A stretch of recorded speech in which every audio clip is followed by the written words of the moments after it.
Cerita bagaimana hasil USG leher aku kemarin. Hai pejuang sehat. Nah, kemarin kan aku baru kontrol. Jadi ngebahas hasil USG bulan yang lalu. Jadi ya karena cerita aku, "Dok, aku kan belum ablasi nih." Aku bilang ya. Ya, karena kan gini, seharusnya kalau untuk CA tiroid ya setelah pengangkatan kedua tiroid itu kan seharusnya ablasi gitu kata dokter aku. Nah, jadi ini karena udah 10 tahun, jadi aku tanya gitu, "Emang masih ini harus ablasi lagi?" Ya udah kita cek USG aja ya yang bulan kemarin.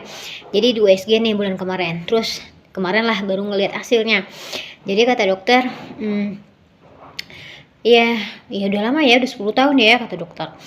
Terus aku bilang, "Jadi gimana, Dok?" Aku bilang, kalau untuk hasilnya ya masih aman lah," gitu. Jadi aku nggak paham juga ya maksud dokter itu gimana, kalau untuk tumornya nggak apa-apa, tapi ini ada kelenjar, aku nggak ngerti gimana. Jadi terus dokter nanya, "Makan obatnya masih kan?" "Masih dong, Dok." Karena aku udah jera ya, 2 tahun kemarin aku nggak makan obat, tapi aku kan maksudnya masih kuatnya itu karena aku ini ya, selingin dengan herbal. Jadi aku tuh ngerasa aman-aman aja, ya ternyata baru ya karena udah 2 tahun itu akhirnya aku ngedrop, bener-bener gimana ya efeknya tuh, lemes banget, bener nggak bisa aku jelasin, udah makan nasi juga apa masih lemes banget gitu, lain loh lemasnya, kayak nggak bertenaga gitu. Ya udah akhirnya aku diopnamin, untung nggak diopnamin sih, masuk UGD, untung bisa rawat jalan. Ya, jadi ya udah dari situ aku nggak mau lagi, pokoknya aku fokus makan obat. Nah, jadi dokter bilang, "Iya, itu dia pentingnya makan obat, bisa menekan tumornya itu, jadi dia biar nggak muncul lagi, maksudnya ditekannya tumornya gitulah, ibarat kata dokter. Jadi jadi obat itu bukan hanya untuk pengganti hormon aja ya, tapi juga menekan sel kanker itu.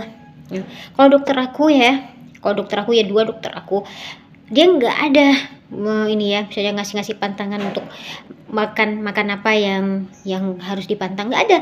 Tapi mereka itu lebih fokus menekankan untuk bisa kontrol tiap bulan, terus harus makan obat. Nah, itu dokterku tuh paling marah tuh ya kalau pasiennya itu nggak makan obat. Nah, sebegitu pentingnya obat hormon itu. Nah, jadi aku tanya, "Terus Dok, gimana nih ablasinya?" Jadi nggak harus ablasi. Ya namanya ablasi itu harus katanya, tapi ya gimana lagi gitu ya, mungkin ngerti kan kondisinya gitu ya, karena ribet kan kalau kayak aku harus, ya nggak ada di sini, di Pekanbaru nggak ada ya kan, paling dekat ya banyak di Bandung atau di Jakarta, atau di Jogja ya, di mana lah pokoknya nggak ada di Pekanbaru. Jadi ya udahlah, jadi yang penting selagi aku masih kontrol tiap bulan